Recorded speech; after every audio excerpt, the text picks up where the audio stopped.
طبعا إن شاء الله في الجنة هنتكلم مع ربنا سبحانه وتعالى. وزي ما في منازل في الجنة في الدرجات والنعيم، في منازل في رؤية الله. وقال عليه الصلاة والسلام: ومن الناس من يروا ربهم في كل جمعة، يعني مرة في الأسبوع، ومن الناس من يروا ربهم كل بكرة وعشية، يعني الصبح وبالليل يشوف ربنا سبحانه وتعالى. منازل لأهل الجنة.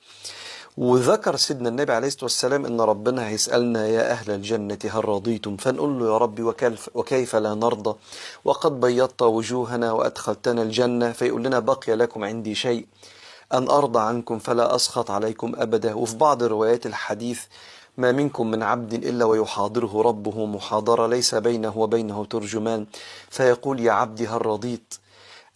أو يقول: يا عبدي إني راض عنك فهل أنت راض عني؟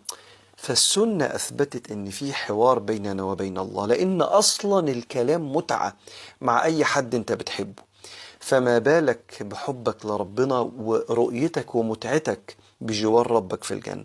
فإن شاء الله هنتكلم مع ربنا، وده هيبقى أعلى النعيم، النظر لوجهه الكريم. والحمد لله.